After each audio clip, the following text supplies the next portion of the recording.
Oke, bismillahirrahmanirrahim. Assalamualaikum warahmatullahi wabarakatuh. Kita lanjutkan dari mengenai metode-metode optimasi dengan alternatif terbatas.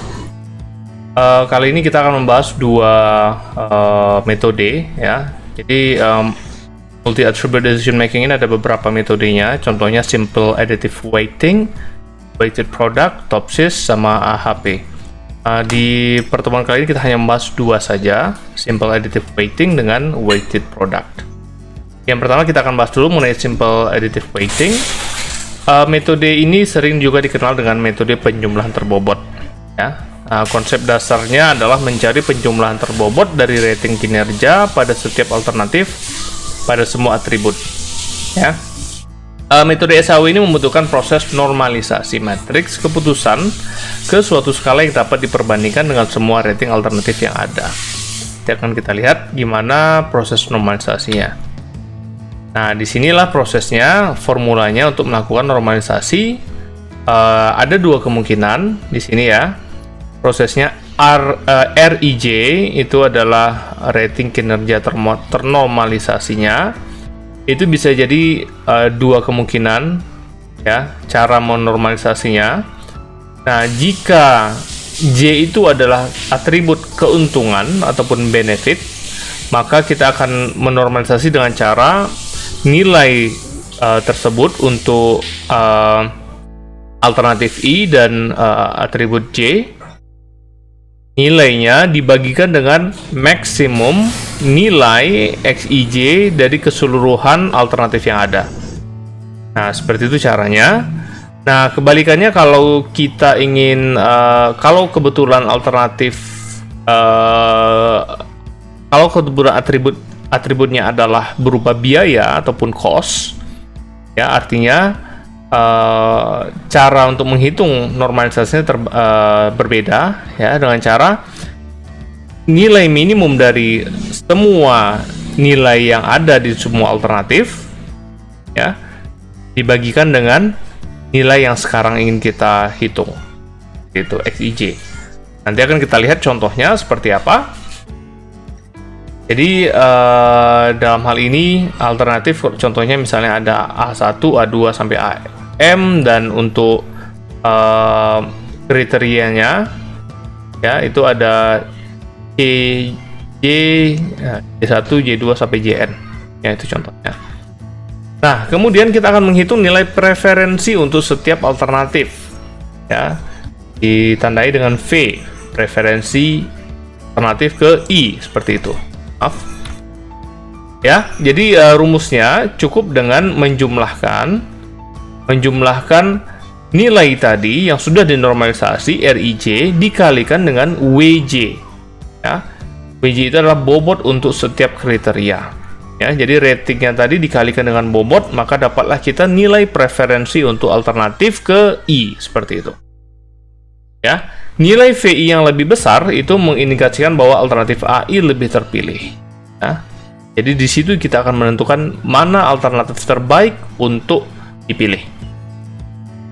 Nah, kita akan ada dua contoh di sini. Contoh yang pertama, suatu institusi perguruan tinggi akan memilih seorang karyawannya untuk dipromosikan sebagai kepala unit sistem informasi. Ya. Nah, ada 4 kriteria yang digunakan untuk melakukan penilaian. Yang pertama C1. C1 ini adalah tes pengetahuan atau wawasan sistem informasi. C2 praktek instalasi jaringan. C3 tes kepribadian. C4 tes pengetahuan agama.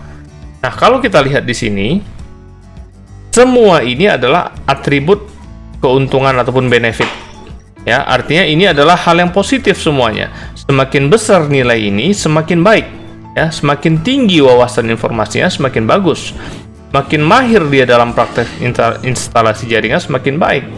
Makin tinggi nilai tes kepribadian, semakin baik, dan semakin tinggi pengetahuan agama, semakin baik.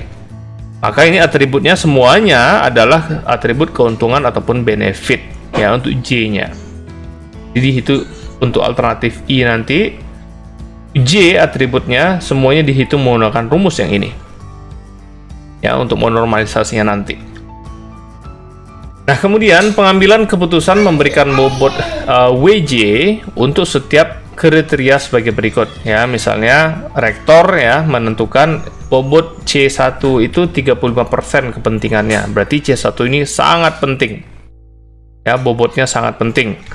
Kemudian C2 25%, C3 25%, sama-sama nilainya sama, praktik instalasi jaringan dan tes kepribadian itu sama, bobotnya 25%.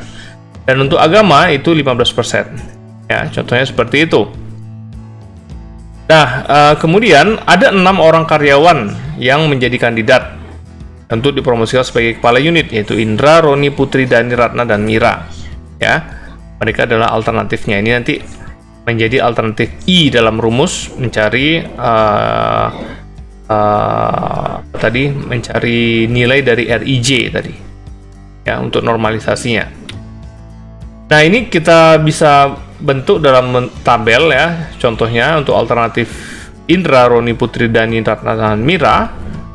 Dan ini ada kriteria, 4 kriterianya. Inilah nilai masing-masing untuk mereka semua. Ya. Nah, dari sini kita bisa menghitung rating kinerja ternormalisasinya. Ya, untuk R1 berarti kandidat 1 yaitu Indra. Dan 1 J-nya artinya kriteria C1 di sini. Nilainya adalah 70 ya, ini nilai awalnya ada 70, tapi akan kita normalisasikan dengan cara 70 dibagi dengan max dari keseluruhan nilai yang ada. Berarti keseluruhannya adalah 70, 50, 85, 70, 50, 85, 82, 75, 62. Semua nilai-nilai yang di kriteria 1 C1 itu dijumlahkan. Dicari nilai maksimumnya.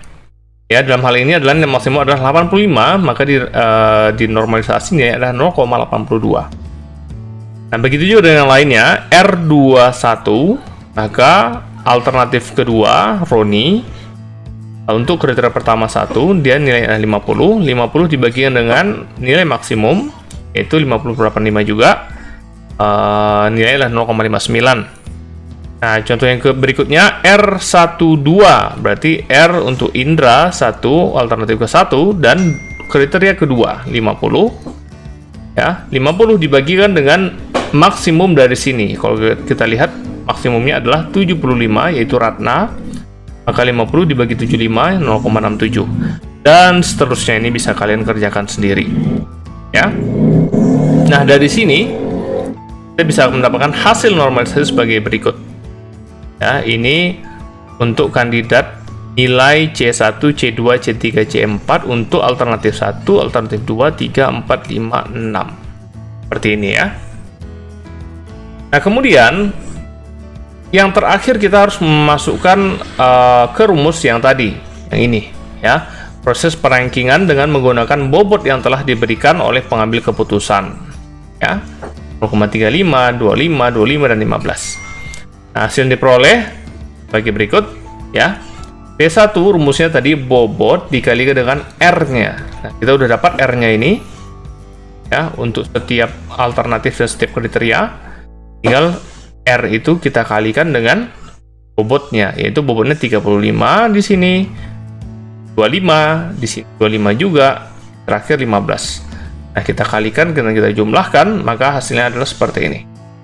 Nah, dari sini kita bisa melihat siapa nilai tertinggi, yaitu 39 V5. Jadi, nilai terbesar adalah V5, sehingga alternatif A5 adalah alternatif yang terpilih sebagai alternatif terbaik. Dengan kata lain, Ratna yang akan terpilih sebagai kepala unit sistem informasi. Ya, seperti itu. Silahkan kalian coba sendiri, kalian kerjakan. Ya, ini nilai yang udah ada, cuman coba kalian kerjakan satu-satu sendiri. Nanti kalian akan terbiasa melihat seperti apa cara menggunakan SAW ya. Sangat simpel sekali. Ini bisa kalian implementasikan menggunakan PHP ataupun JavaScript untuk skripsi kalian ke depan. Oke, kita masuk ke contoh kedua. Ya, sebuah perusahaan makanan ringan XYZ akan menginvestasikan sisa usahanya dalam 1 tahun. Beberapa alternatif investasi telah akan diidentifikasi. Pemilihan alternatif terbaik ditujukan selain untuk keperluan investasi juga dalam rangka meningkatkan kinerja perusahaan ke depan. Kita lihat beberapa kriteria yang digunakan sebagai bahan pertimbangan untuk mengambil keputusan, yaitu yang pertama C1, yaitu harga. yaitu seberapa besar harga barang tersebut. Yang kedua, C2. C2 adalah nilai investasi 10 tahun ke depan, yaitu seberapa besar nilai investasi barang dalam jangka waktu 10 tahun ke depan. Berikutnya adalah C3, daya dukung terhadap produktivitas perusahaan, yaitu seberapa besar peranan barang dalam mendukung naiknya tingkat produktivitas perusahaan. Daya dukung diberi nilai 1, dan dia kurang mendukung, 2 cukup mendukung, dan 3 sangat mendukung. Untuk C4, prioritas kebutuhan. Dia merupakan tingkat kepentingan kemendesakan ya, barang untuk dimiliki perusahaan. Seberapa mendesak barang itu diperlukan gitu. Prioritasnya diberi nilai 1, sangat berprioritas, 2 berprioritas, dan 3 cukup berprioritas. C5, ketersediaan atau kemudahan. Merupakan ketersediaan barang di pasaran. Ketersediaan diberi nilai 1, sulit diperoleh. Ya, seperti GPU ya, VGA sekarang sangat sulit diperoleh. Yang 2 cukup mudah diperoleh, dan 3 sangat mudah diperoleh. Nah, dari pertama dan keempat kriteria tersebut, ya, kriteria pertama dan keempat merupakan kriteria biaya. Ya. Jadi maksudnya kriteria pertama dan keempat, kita lihat ya. Pertama adalah harga, dan keempat adalah prioritas kebutuhan. Dalam hal 1 sangat prioritas, 2 berprioritas, dan 3 cukup berprioritas. Nah, ini merupakan kriteria biaya. Ya. Sedangkan kriteria 2, 3, dan kelima merupakan kriteria keuntungan. Nah, artinya apa? Kalau kriteria biaya artinya semakin kecil harganya itu semakin baik. Ya. Dan ini juga yang C4 prioritas ini semakin kecil nilainya semakin baik ya. Kebetulan 1 itu sangat berprioritas. Berarti angkanya semakin kecil, 1 itu semakin baik. Ya. Sedangkan yang lain C2 ini nilai investasi. Ya, artinya semakin besar nilainya, semakin baik. C3 juga daya dukung, semakin besar angkanya, ya, angka 3 misalnya itu semakin baik. C5 juga ketersediaan, kalau semakin besar angkanya 3 misalnya sangat mudah diperoleh, itu semakin baik. Ya, di situ kita menentukan apakah dia adalah kriteria biaya ataupun kriteria keuntungan. Nah, pengambilan keputusan memberikan bobot untuk setiap kriteria sebagai berikut. C1 itu 20%, C2 15%, C3 30%, C4 25% ya. Dan C5 adalah 5%. Ini kita lihat C3 itu yang paling prioritas. Artinya paling penting ini diprioritaskan bobotnya. C3 adalah daya dukung terhadap produktivitas perusahaan. Oke, kemudian ada 4 alternatif diberikan. Ada A1 memberi mobil box untuk distribusi barang ke gudang. A2 membeli tanah untuk membangun gudang baru. A3 maintenance sarana teknologi informasi. A4 adalah pengembangan produk baru. Nah, ini udah kita listkan ya. Contohnya nilai untuk setiap alternatif tadi. Alternatif mobil box itu untuk C1-nya itu 150 juta rupiah. Kalau kita lihat C1 kembali, ini adalah harga, berapa harganya. Ya. Yang A2 untuk membeli tanah baru ada 500 juta, A3 maintenance teknologi informasi 200 juta, A4 pengembangan produk baru 350 juta biaya yang perlu dikeluarkan. Nah, C2 itu kita lihat dari nilai investasi 10 tahun ke depan dalam bentuk persentase tadi. Seberapa besar nilai investasinya? Nah, dalam hal ini 15%, 200%, 10%, dan 100%. C3, C4, C5 ya, kita lanjutkan tadi. C3 adalah daya dukung, prioritas kebutuhan, dan ketersediaan atau kemudahan. Ini range nilainya hanya 1-3 ya, seperti ini. Nah, kemudian tinggal kita masukkan untuk menghitung nilai R masing-masing sama seperti tadi. R11. Nah, kita lihat karena 1 dan 4 itu adalah biaya, maka rumusnya berbeda. Rumusnya adalah rumus yang minimum. Ya, minimum dari semua dibagikan dengan nilai dia sendiri. Karena nilai 150, minimumnya adalah kebetulan 150 bagi 151. R21 maksimum, R35 maksimum, R45 minimum. Yang 4 juga minimum ya. Oke. Dari situ kita dapat langsung normalisasinya seperti ini. Ya, untuk keempat alternatif ini 1, 2, 3, 4, 5 kriteria yang ada. Kemudian proses berikutnya menggunakan bobot untuk masukkan ke rumus V tadi. Ya, kita kalikan saja 0,25 dikalikan dengan semua nilainya, 0,15 dikalikan dengan semua nilai kriteria kedua, 0,30 dan seterusnya. Kita dapat nilai di sini adalah 0,795 yang paling tinggi, yaitu V3. Nah, sehingga V3 menjadi sehingga alternatif A3 menjadi alternatif yang terpilih sebagai alternatif terbaik. Dengan kata lain, maintenance sarana teknologi informasi akan terpilih sebagai solusi untuk investasi sisa usaha. Ya, saya rasa dua contoh ini sudah cukup jelas untuk kalian ya. Bisa kalian coba kerjakan sendiri sama seperti tadi juga. Silakan ini dikerjakan sendiri untuk nantinya mendapatkan seluruh kalkulasi ini, hingga kalian akan lebih paham.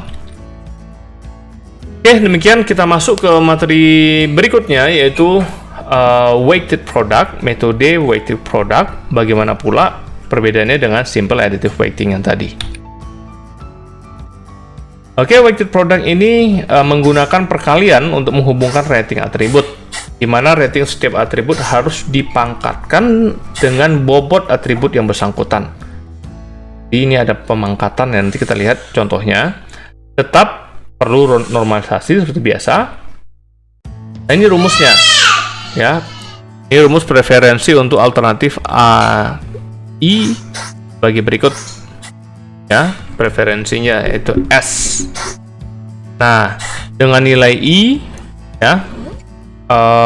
I itu ada alternatif I 1 sampai M. Kemudian jumlah bobot keseluruhannya itu harus 1. Ya, bobot yang di atas ini. Jadi kalau misalnya bobotnya totalnya nggak 1, itu harus kita normalisasi.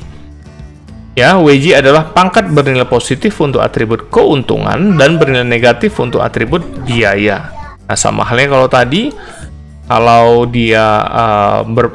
dia untuk keuntungan, ya itu atribut keuntungan, rumusnya berbeda. Kalau untuk SAW tadi, yang negatif pun rumusnya berbeda. Nah, dalam hal ini perbedaan rumus itu terhadap pada pangkatnya.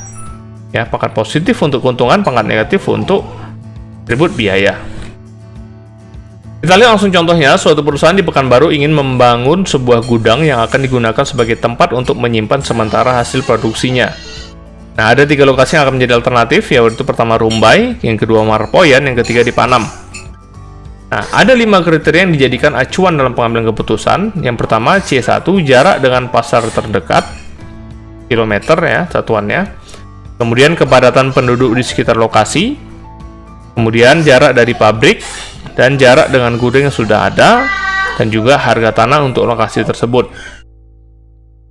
Nah, jadi ada tingkat kepentingan dari setiap kriteria, juga dinilai dengan 1 sampai 5. Kepentingannya sangat rendah, rendah, cukup tinggi, dan sangat tinggi, ada 5. Nah, pengambil keputusan memberikan bobot preferensi, ya, contohnya seperti ini. Ya, 5, 3, 4, 4, 2. Ini bobot untuk masing-masing kriteria. Artinya untuk kriteria pertama itu sangat tinggi bobotnya, kedua cukup, dan seterusnya. Nah, ini harus kita normalisasi karena jumlah bobot itu harus 1. Maka cara normalisasinya kita jumlahkan dulu yang sebelum normalisasi, dapat 18. Kemudian kita hitung bobot WJ yang sudah dinormalisasi, ya, W1 5 dibagi dengan 18, 0,28. W2 3 bagi 18, W3 4 bagi 18, W4 dan seterusnya. Ini kita dapat bobotnya dan jumlah 0,28, 0,17, 0,22, 0,22, 0,11, itu hasilnya adalah 1. Nah, kemudian kita dapat nilai untuk setiap alternatif. Alternatif A1 ini di mana tadi? Di Rumbai, Marpoyan, Panam. Ya, Rumbai, Marpoyan, Panam. Ini kriterianya, kriteria 1, 2, 3, 4 dan 5. Ya, kriteria 1 tadi apa tadi? Kita lihat jarak dengan pasar terdekat dalam bentuk kilometer dan seterusnya. Itulah di sini nilainya. Kemudian ini ini kategori setiap kriteria yang sudah ditentukan. Ya, pertama kriteria C2, kepadatan penduduk di sekitar lokasi, dan C4, jarak dengan gudang yang sudah ada, itu adalah kriteria keuntungan. Dalam arti, semakin besar nilainya semakin baik. Ya, semakin jauh jaraknya dengan gudang yang sudah ada semakin baik. Ya, jadi karena dia mungkin tidak mau menumpuk. Ya, nah seperti itu. Untuk kriteria yang berikutnya, C1 jarak dengan pasar terdekat, C3 jarak dari pabrik, dan C5 harga tanah untuk lokasi adalah kriteria biaya. Artinya semakin sedikit, makin kecil jarak dengan pasar terdekat, semakin baik karena mudah dia nge-supply. Makin dekat jarak dari pabrik semakin baik karena transportasi dari pabrik ke tempat penyimpanan barang tidak jauh. Dan semakin kecil harga tanah, semakin baik. Kemudian bobot setelah dinormalisasi ya diperoleh segini tadi ya. Kemudian baru kita masukkan ke rumusnya S untuk mencari SI masing-masing dari alternatif. Nah, kita lihat di sini dia adalah cara perhitungannya, nilai dari IJ dipangkatkan dengan bobotnya. Nah, nilai dari IJ kita sudah dapat di sini, dipangkat dengan bobot untuk C1. C1 tadi bobotnya adalah 0,28. Ya. Nah, tapi kita pangkatkan negatif untuk yang 1 dan juga mana tadi? 1, 3, dan 5 itu karena dia adalah kriteria biaya, jadi kita pangkat negatif 1, 3, dan 5. Selebihnya C2 dan C4 itu kita pangkatkan positif karena dia merupakan keuntungan kriterianya. Ya. Nah, kita dapat hasilnya semua adalah 2,41, 2,42, dan 1,74. Nah, terakhir baru kita ambil nilai vektor V-nya, ya, value-nya. Ya, dengan cara kita normalisasi, ya, untuk V1 kita dapat 2,41 dibagikan dengan jumlah keseluruhan, dapat segini. V2 juga kita dapat, V3 juga kita dapat. Oke, dari sini kita dapat nilai terbesar adalah V2. Ya, sehingga alternatif A2 adalah alternatif yang terpilih sebagai alternatif terbaik. Dengan kata lain, Marpoyan akan terpilih sebagai lokasi untuk mendirikan gudang baru. Oke. Nah, sebenarnya dari sini pun sudah kita lihat dari S-nya itu, kita sudah lihat memang S-nya ini lebih besar dibandingkan yang lain. Cuman tetap kita perlu mencari nilai V-nya terakhir untuk kemudian kita dapat lebih pasti berapa angka yang tertinggi ya. Baik, kita masuk ke tugas individu. Nanti dengan menggunakan soal yang sama, soal yang tadi ya, yang ini. Rubahlah isi alternatif A1 pada kriteria C3 yang ini menjadi 2 digit NPM terakhir Anda. Contoh, kalau digit NPM ada ini 10, maka metrik 13 ini menjadi 10 angkanya di sini. Nah, kalau misalnya diawali 0 pakai angka terakhir, misalnya 01 seperti ini, maka angka 1 yang akan diletak di sini. Ya. Itu kalian kerjakan dalam tulisan tangan, difoto dan dikumpulkan di Spada nanti dengan format nama PDF dengan PDF ya, dengan nama filenya adalah nama Anda underscore NPM terakhir. Ya, seperti ini contohnya. Ya, itu silakan nanti akan saya letak di Spada juga untuk dikumpulkan dengan deadline yang akan saya letak di Spada nanti. Ya, demikian, terima kasih. Jadi kita sebagai rekap ada 2 metode yang sudah kita bahas ya, simple additive weighting dengan weighted product. Ya, kedua ini bisa kalian gunakan dalam skripsi kalian dengan permasalahan langsung di lapangan nanti. Oke, demikian. Terima kasih atas perhatiannya. Assalamualaikum warahmatullahi wabarakatuh.